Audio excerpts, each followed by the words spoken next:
नमस्कार साथियों। अपना जो है कि यूनिट नंबर 2 उसका जो पार्ट डी है वो अपने पास में चल रहा था परीक्षा। आज अपना उसका कौन सा क्लास है? चौथा क्लास है। आज की क्लास में अपन जो है कि अपने पास में जो आगे के बचे हुए क्वेश्चन हैं उन क्वेश्चंस को लेकर क्या करेंगे, चर्चा करेंगे। सही है। और आज की क्लास में इस चैप्टर को क्या करेंगे, कंप्लीट करेंगे। तो आज की क्लास का जो अपने पास में पहला जो क्वेश्चन है उस क्वेश्चन में अपने को दिया गया है कि अपने पास में एक कीड़ा है जो अर्धवर्ताकार सतह पर बहुत धीमे ऊपर की ओर रेंगता है। ये अपने पास में कोई अर्धवर्ताकार सतह है, यहाँ पर कोई कीड़ा है, ये रेंगते हुए ऊपर चढ़ता है। सही है, ऊपर रेंगता है। कीड़ा एवं सतह के बीच घर्षण गुणांक न्यू का मान अपने पास में 1/3 है। यदि कीड़ा एक अर्धगोलाकार सतह के केंद्र से मिलाने वाली रेखा ऊर्ध्वाधर से अल्फा कोण बनाती है, ये जो रेखा है ये ऊर्ध्वाधर से अल्फा कोण बनाती है, तो अल्फा का अधिकतम संभव मान निम्न में से क्या है? सही है। तो देखना, पहले देखना सॉल्यूशन अपने पास में क्या होगा। प्रारंभिक केस में कीड़ा यहाँ पर है, तो कीड़े पर नीचे की तरफ काम करेगा mg, ऊपर की तरफ अभिलंब प्रतिक्रिया पर r काम करेगा इस वाले फिगर पर। अब कीड़ा धीरे धीरे चढ़ता हुआ ऊपर आएगा, ऊपर आते हैं तो कीड़ा इस जगह पहुंचेगा। सही, इस जगह पहुंचेगा तो नीचे की तरफ काम करेगा mg। सही है। इसको थोड़ा सा आगे की तरफ बढ़ाएंगे तो ये एंगल अपने पास में अल्फा, तो ये वाला एंगल भी अपने पास में। सही, अल्फा के साथ जो mg का रिलेटिव होगा वो अपने पास में होगा mg, ये अपने पास में cos अल्फा। सही है। इसका जो इस तरफ अपने पास में कंपोनेंट होगा ये अपने पास में होगा mg sin alpha, sin alpha. सही है। ये अपने पास में mg cos अल्फा, ये अपने पास में mg sin अल्फा। इसके विपरीत दिशा में इसको कौन बैलेंस करेगा? अब ये फिसल नहीं रहा है यहाँ तक, इस जगह तक नहीं फिसलेगा, इस जगह तक चढ़ रहा है, इस जगह तक नहीं फिसलेगा, इससे आगे जाके फिसलना शुरू कर देगा। सही है। तो फिसल नहीं रहा मतलब इसके विरुद्ध अपने पास में घर्षण बल काम कर रहा है, इसके विरुद्ध ये अपने पास में Fs यहाँ काम कर रहा है, इसी वजह से फिसल नहीं रहा है। सही। तो ये अपने पास में कंपोनेंट हो गया। अब देखना यहाँ से इधर अपने पास में इस mg cos अल्फा के ऊपर की तरफ लगेगा r। सही, ये r के साथ mg, ये इधर अपने पास में mg cos अल्फा, यानी r बैलेंस करेगा mg cos अल्फा। सही। तो देखना अपने पास में क्या क्या समीकरण बनेगी इस वाले पॉइंट पर। इस वाले पॉइंट पर अपने पास में जो इक्वेशन बनेगी, r बैलेंस करेगा mg cos अल्फा, r बराबर होगा mg cos अल्फा, ये पहला समीकरण। दूसरे में fs बैलेंस करेगा mg sin अल्फा, fs ये बैलेंस करेगा mg sin अल्फा। सही, ये इक्वेशन नंबर 2। अपने को अल्फा का मान चाहिए, अल्फा के टर्म में मान चाहिए, तो यहाँ से अपने पास में देखना समीकरण 1/2 से, समीकरण 1/2 से, 1/2 से देखना क्या होगा। इधर mg से mg कटेगा, इधर sin अल्फा बटा cos अल्फा, ये अपने पास में होगा cot अल्फा, इधर तो cot अल्फा हो गया। इस तरफ अपने पास में r fs अपने पास में किसके बराबर होता है? ये अपने पास में होता है न्यू r के बराबर, ये अपने पास में होता है न्यू r से r भी कटेगा। इधर अपने पास में बचेगा 1/न्यू इक्वल टू अपने पास में cot अल्फा। सही है। न्यू का वैल्यू अपने पास में कितना है? न्यू बराबर क्वेश्चन में अपने को दे रखा है, न्यू बराबर अपने पास में है 1/3, ये उठा के यहाँ रख देते हैं। तो ये 1/न्यू है, तो 1/न्यू का वैल्यू कितना हो जाएगा? 3 हो जाएगा। तो ये अपने पास में हो जाएगा 3 इक्वल टू cot अल्फा। तो अपने पास में जो अल्फा का अधिकतम संभव मान होगा वो अपने पास में होगा cos अल्फा इक्वल टू 3। कौन से ऑप्शन में? ये cos अल्फा इक्वल टू 3, ये पहले ऑप्शन में। तो पहला ऑप्शन अपना इसके लिए हो जाएगा। सही है। पहले केस में कीड़ा यहाँ पर, तो ऊपर की तरफ r, नीचे की तरफ mg, फिर कीड़ा यहाँ पहुंच गया। अब यहाँ तक ये फिसल नहीं रहा है, इस पर इस जगह नीचे की तरफ काम करेगा mg, ये एंगल अल्फा, तो यहाँ से ये एंगल अल्फा, अल्फा के साथ कंपोनेंट mg cos अल्फा, इधर अपने पास में mg sin अल्फा। अभी यहाँ तक गति कर रहा है, फिसल नहीं रहा मतलब इसके विरुद्ध घर्षण काम कर रहा है, fs इसके विरुद्ध काम कर रहा है, mg sin अल्फा के बराबर fs, mg sin अल्फा के बराबर fs और r के बराबर mg cos अल्फा। दोनों समीकरणों को सोल्व करके और अपने पास में रिजल्ट आ जाएगा cot अल्फा इक्वल टू 3, जो ऑप्शन 1 में मैच करता है। आगे अपने पास में एग्जांपल नंबर 2, इसमें अपने को दिया गया है कि एक ऊर्ध्वाधर खंभे पर एक 40 केजी द्रव्यमान का लड़का नियत चाल से चढ़ रहा है। यदि उसका हथेली और खंभे के बीच घर्षण गुणांक का मान 0.8 है, जी का मान 10 है, तो उसके द्वारा खंभे पर आरोपित 36 बल ज्ञात है। सही। तो देखना अपने पास में सॉल्यूशन क्या होगा। मान लेते हैं ये अपने पास में खंभा है, इस खंभे पर कोई व्यक्ति है 40 kg का, ये है 40 kg का, ये इस पर ऊपर की तरफ चढ़ रहा है, सही, ऊपर की तरफ चढ़ रहा है तो नीचे की तरफ काम करेगा mg, ऊपर की तरफ इस पर फ्रिक्शन काम करेगा F की, गति कर रहा है तो F के काम करेगा गति घर्षण, सही। इस पर जो लगने वाला बल है वो अपने पास में मान लेते हैं ये F के विपरीत अभिलंब प्रतिक्रिया बल R, ये है अपने पास में, इसमें ये F का मान पूछ रहा है, सही। तो यहाँ से अपने पास में 2 समीकरण बनेंगे, R बराबर होगा किसके, F के, एक तो अपने पास में होगा R इक्वल टू F, पहला समीकरण, दूसरा अपने पास में होगा F के इक्वल टू mg, F के इक्वल टू अपने पास में होगा mg, सही है। तो यहाँ से अपने पास में F के बराबर कितना होगा, ये अपने पास में होगा न्यू के R इंटू mg, तो यहाँ से R इक्वल टू कितना होगा, ये होगा mg अपॉन न्यू, सही है। F बराबर किसके है, R के, तो यहाँ से F बराबर कितना होगा, F बराबर भी कितना होगा mg अपॉन न्यू की, सही। अब अपने को F का मान ज्ञात करना, सारी वैल्यू अपने पास में गिवन है, m का मान है 40 kg, तो बल F बराबर m है 40, g का मान है 10 और अपने पास में न्यू के काइनेटिक फ्रिक्शन अपने को दे रखा है 0.8, तो यहाँ से F बराबर कितना होगा, यहाँ से कौन हटेगा, ऊपर देगा 0, सही है। तो ये अपने पास में कितना हो जाएगा, 40 गुणा 100 बटा 8 से कटेगा 5 बार, 5 को 100 से गुणा करेंगे तो हो जाएगा 500 न्यूटन, फोर्स होगा 500 न्यूटन। कौन से ऑप्शन में 500 है, तीसरे ऑप्शन, तो तीसरा ऑप्शन अपना इसके लिए करेगा, सही है। इस प्रकार अपने पास में दोनों प्रॉब्लम है, इनको अपन क्या कर सकते हैं, बड़े आसानी से सोल्व कर सकते हैं। तो आप इनको क्या करो, अपनी कॉपी में नोट करो। आगे अपने पास में है एग्जाम्पल नंबर 3, इसमें अपने को दिया गया है कि एक नत समतल का कोण 30 डिग्री हो जाने पर उस पर वस्तु फिसलना प्रारंभ कर देती है। किसी नत समतल का कोण 30 डिग्री हो जाने पर वस्तु उस पर स्थित वस्तु फिसलना प्रारंभ कर देती है। वस्तु व तल के मध्य स्थितिक घर्षण गुणांक का मान क्या होगा, सही है।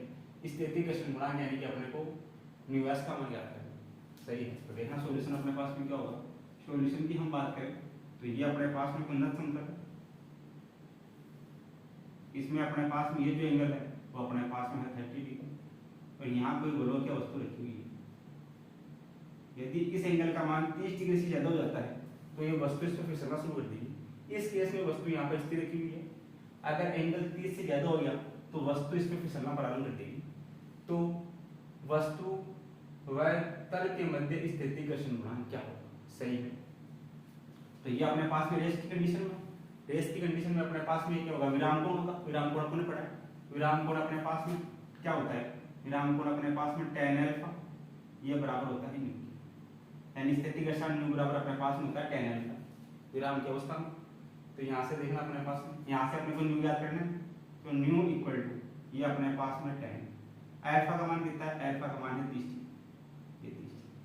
तो यहाँ से अपने पास में न्यू स्थितिक एफएस ये अपने पास में tan 30 डिग्री का मान कितना होता है, ये होता है 1/√3, यानी अपने पास में स्थितिक घर्षण गुणांक न्यू है उसका मान होगा 1/√3। कौन से ऑप्शन में, ये है पहले ऑप्शन, सही है। अपने पास में न्यू एस बराबर कितना होता है, न्यू एस ये अपने पास में होता है tan अल्फा, यानी कि जो विराम कोण होता है, विराम कोण में अपने पास में होता है tan न्यू एस बराबर tan अल्फा।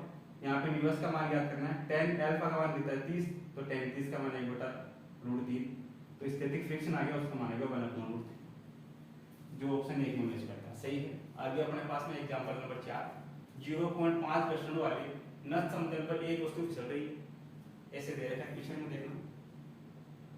ये अपने पास में कोई नत समतल है, यहाँ पर एक कोई वस्तु है, ये वस्तु नीचे की तरफ फिसल रही है, सही है। वस्तु नीचे की वस्तु पर फिसल रही है, 0.5 घर्षण गुणांक, यहाँ दोनों को घर्षण काम कर रहा है, 0.5 घर्षण गुणांक वाले नत समतल पर एक वस्तु फिसल रही है। यदि अभिलंब प्रतिक्रिया बल नत समतल के अनुदिश नीचे की ओर कार्यरत परिणामी बल से दोगुना है, सही। तो यहाँ से देखना अपने पास में ये यहाँ पर नीचे की तरफ खसक रहा है, नीचे की तरफ खसकने के अपने पास में इसके तरफ ऊपर का क्या होगा, इसका अपने पास में ऊपर वाला कंपोनेंट ये अपने पास में होगा 8, सही है।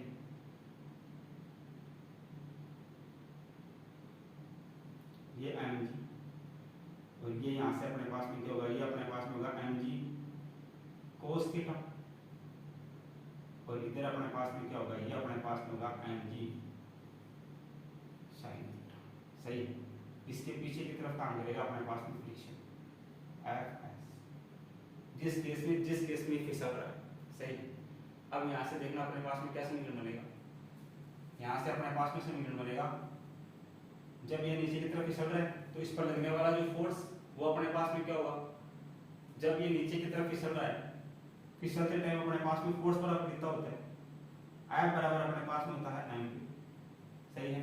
जब ये ब्लॉक नट तल पर नीचे की तरफ फिसल रहा है, फिसलते टाइम इस पर जो फोर्स होगा वो होगा F बराबर m, तो यहाँ से F बराबर m, नीचे की तरफ फिसलने में एक्सीलरेशन कितना होगा, एक्सीलरेशन अपने पास में होता है g, ये अपने पास में sin theta minus sin cos theta, ये होता है अपने पास में फॉर्मूला F बराबर m, तो m नीचे की तरफ फिसल रहा है तो अपने पास में जो है a का मान तोड़नीय होगा। ये केस कब हो गया, जब यह नीचे की तरफ फिसल रहा है, सही है। अब विलंब प्रतिक्रिया बल अपने पास में है r बराबर इसको बैलेंस कर रहा है, r बैलेंस कर रहा है mg cos थीटा, सही है। ये अपने पास में समीकरण नंबर 1, ये अपने पास में समीकरण नंबर, सही है। r बैलेंस कर रहा है mg cos थीटा, तो r बराबर अपने पास में हो गया विलंब प्रतिक्रिया बल mg cos थीटा। ये जो Fs है ये इसको बैलेंस कर रहा है, यहाँ से अपने पास में F का मान देता है mg sin थीटा माइनस का cos थीटा। अब क्वेश्चन में क्या बोल रहा है, जो अविलंब प्रतिक्रिया बल नष्ट समतल के अनुदिश नीचे की ओर कार्यरत परिणामी बल से दोगुना है। जो अविलंब प्रतिक्रिया बल है ये इस वाले का कितना है, 2 गुना के बराबर है, सही है। तो यहाँ से अपने पास में देखना mg cos थीटा, ये इस वाले की 2 गुने के बराबर, इसको 2 से गुणा करते हैं तो इसके बराबर हो जाएगा mg sin थीटा माइनस का न्यू cos थीटा, सही है। जो अपने पास में विलंब प्रतिक्रिया बल है mg cos थीटा, वो इसके अनुदिश जो नीचे की तरफ बल लग रहा है उस बल का 2 गुना, सही है। तो इसको 2 से मल्टीप्लाई कर देंगे तो ये इसके बराबर हो जाएगा। तो यहाँ से देखना इसमें भी mg, इसमें भी mg कैंसिल आउट, सही।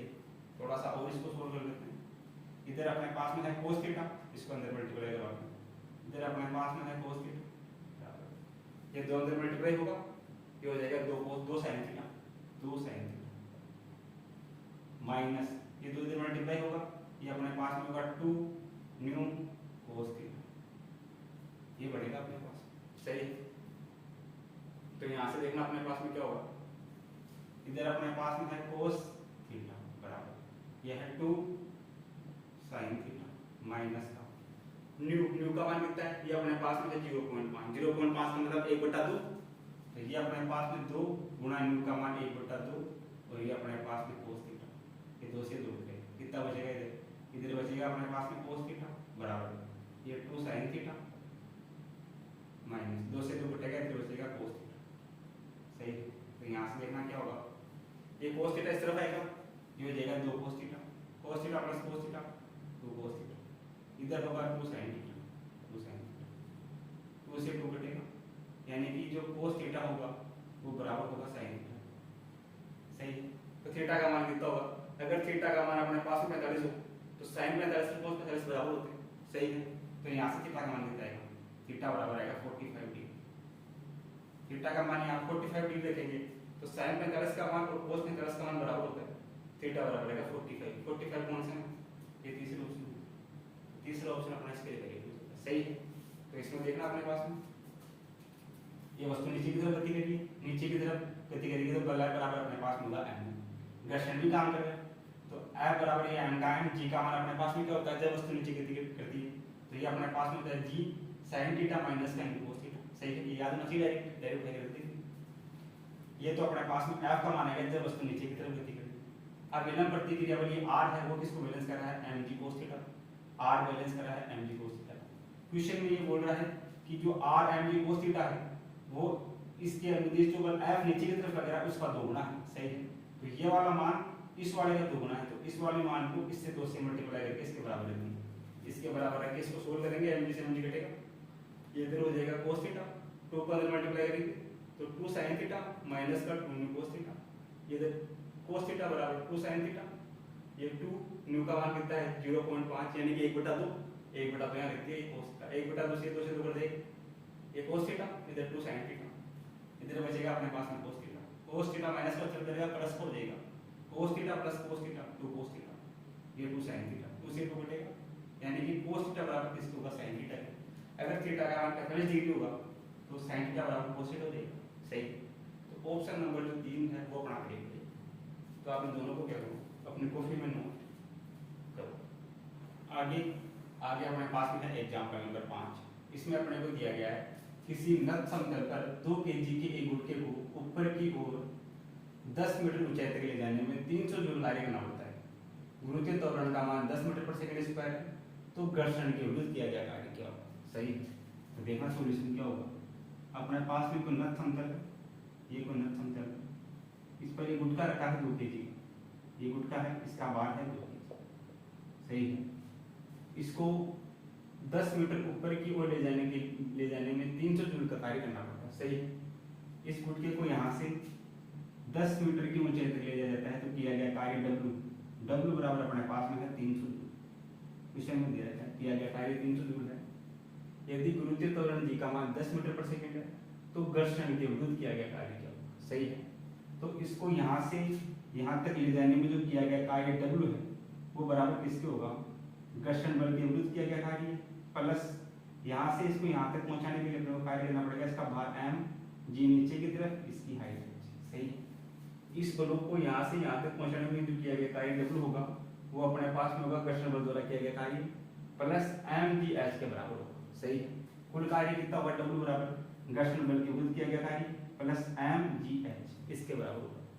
तो इसको ले जाने में किया गया कार्य W का मान कितना दे रखा है 300 दे बराबर घर्षण बल के विरुद्ध किया गया कार्य W डैश याद करना है प्लस m इसका मान कितना है 2 केजी, g का मान कितना है 10 गुणा कितनी ऊंचाई तक ले जाया जा रहा है, h का मान भी कितना है 10 मीटर तक, ये भी 10।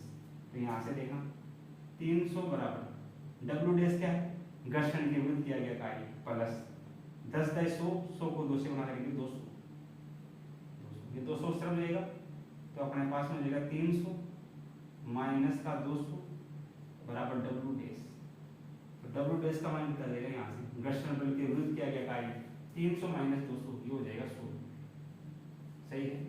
इस पदों को यहाँ से यहाँ तक पहुँचने में जो किया गया कार्य होगा W वो घर्षण बल के विरुद्ध किया गया कार्य प्लस h ऊंचाई तक ले जाया जा रहा है m द्रव्यमान को और g गुरुत्वीय त्वरण है तो प्लस mg ऐसे आ लगेगा।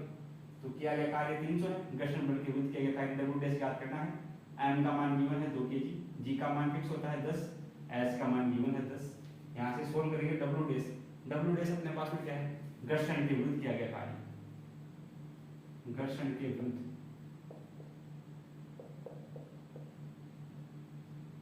किया गया ये अपने पास में है W डैश। कौन सा ऑप्शन सी हो जाएगा 100 जूल, पहले ऑप्शन सी हो जाएगा, सही। आगे अपने पास में क्या एग्जांपल है, इसमें अपने को दे रखा है कि m द्रव्यमान की गाड़ी खुरदरी से इतनी सड़क पर p समवेग से गति कर रही है। यदि टायर और सड़क के बीच घर्षण गुणांक का मान है तो विराम अवस्था में आने से पूर्व तेज दूरी की दिशा में क्या होता है, विराम अवस्था में आने से पूर्व तेज दूरी s बराबर अपने पास में होता है प्रारंभिक दूरी का स्क्वायर न्यू स्क्वायर अपॉन 2 ये न्यू और ये g, प्रारंभिक दूरी u का स्क्वायर अपॉन 2 न्यू अपने पास में घर्षण गुणांक और g अपने पास में गुरुत्वीय त्वरण, ये होता है अपने पास में s का मान। विराम अवस्था में आने तक चलेगी दूरी s, सही है। अब इस समवेग की बात कर रहा है, समवेग की फॉर्म में पूछ रहा है, इसको ऊपर नीचे m स्क्वायर से मल्टीप्लाई करवा देते हैं तो देखना अपने पास में चलेगी दूरी s बराबर क्या होगी, इसको ऊपर नीचे m स्क्वायर से मल्टीप्लाई करवा दो, m स्क्वायर से ऊपर मल्टीप्लाई कर देते हैं और m स्क्वायर से इसको नीचे मल्टीप्लाई करवा देते हैं, सही। तो देखना क्या हो जाएगा m ये किसके बराबर होता है p के बराबर होता है, तो ये p इसका स्क्वायर p का square m square new square को लिख सकते हैं p अपॉन अपने पास में 2 m स्क्वायर ये न्यू और ये अपने पास में होगी चली गई दूरी समवेग की फॉर्म में, सही है। कौन से ऑप्शन में ऐसा p square upon 2m² into g. ये अपने पास में है ऑप्शन नंबर 4 में। ऑप्शन नंबर 4 में तो जो ऑप्शन नंबर 4 है वो अपना क्या हो जाएगा, इसके लिए करेक्ट हो जाएगा। सही। इस प्रकार अपने पास में दोनों प्रॉब्लम है। इन दोनों प्रॉब्लम को अपन क्या कर सकते हैं, सोल्व कर सकते हैं। तो आप इन दोनों को क्या करो, अपनी कॉपी में नोट करो। आगे अपने पास में इसके कुछ थोड़ी के क्वेश्चन है, उनको भी डिस्कस कर लेते हैं। सही। एग्जाम्पल नंबर 7 अपने पास में है, स्थैतिक घर्षण के अधिकतम मान को कहते हैं। स्थैतिक घर्षण का अधिकतम मान जब तक वस्तु गति ना करे क्या कहलाता है, सीमांत घर्षण कहलाता है। तो स्थैतिक घर्षण का अधिकतम मान क्या होगा, उसको अपन कहेंगे सीमांत घर्षण। इसमें हो जाएगा ऑप्शन नंबर 1। सही है। स्थैतिक घर्षण के अधिकतम मान को सीमांत घर्षण कहते हैं।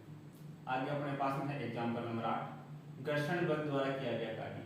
तो किया गया कार्य अपने पास में धनात्मक भी हो सकता है, ऋणात्मक भी हो सकता है, शून्य भी हो सकता है। तो घर्षण बल द्वारा किया गया कार्य, इसमें अपने पास में धनात्मक, ऋणात्मक, शून्य, उपरोक्त, ये उपरोक्त सदिश है। सही है। आगे अपने पास में है एग्जाम्पल नंबर 9, यदि दो सतहों के मध्य स्नेहक लगा दिया जाए, दो सतह है, एक ये सतह है, एक ये सतह है, दोनों के मध्य स्नेहक लगा दिया जाए तो दोनों एक दूसरे पर क्या करेंगे, फिसलेगी। सही है। दो सतहों के मध्य स्नेहक लगा दिया जाए तो दोनों एक दूसरे पर फिसलेगी। कौन से ऑप्शन में है, ये दूसरे ऑप्शन में है। सही है। इसीलिए किचन में अपना पैर फिसल जाता है, क्योंकि दोनों सतह पर स्नेक लग जाता है। किचन में भी स्नेक है, पैर पर भी स्नेक लग गया, पैर क्या हो गया, फिसल गया। तो दोनों एक दूसरे पर क्या होंगे, फिसलेंगे। आगे अपने पास में है एग्जाम्पल नंबर 10, इसमें अपने को दे रखा है, बर्फ पर चलते समय फिसलने से बचने के लिए छोटे छोटे कदम उठाना चाहिए, क्योंकि जो बर्फ होता है उस बर्फ पर घर्षण बल जो होता है उसका मान कम होता है, फ्रिक्शन कम होता है। फ्रिक्शन कम होगा तो वो पैर फिसलेगा। सही है। तो बर्फ पर चलते समय फिसलने से बचने के लिए छोटे छोटे कदम उठाए जाते हैं, क्योंकि बर्फ पर जो घर्षण होता है, फ्रिक्शन का मान कम होता है, बर्फ का घर्षण कम होता है। सही है। बर्फ का घर्षण कम होता है, इसीलिए बर्फ पर चलते समय छोटे छोटे पाँव उठाए जाते हैं। सही है। तो ये जो चारों क्वेश्चन है ये अपने पास में थोड़ी के क्वेश्चन है, कभी कभार एग्जाम में पूछ लिया जाता है। तो इन चारों को आप क्या करो, अपने कॉपी में नोट करो। सही है। आपने इन चारों को अपनी कॉपी में नोट कर लिया हो। तो चलो आज के लिए इतना ही। आज की क्लास में अपना जो घर्षण का जो चैप्टर है वो कंप्लीट हो गया। अब अगली क्लास में इसके जो अगला चैप्टर अपने पास में है वो अपने पास में है वर्क पावर एनर्जी। सही है। यूनिट नंबर 3 है। यूनिट नंबर 3 अपने पास में क्या है, वर्क पावर और एनर्जी। उसको अपन क्या करेंगे, कल की क्लास से स्टार्ट करेंगे।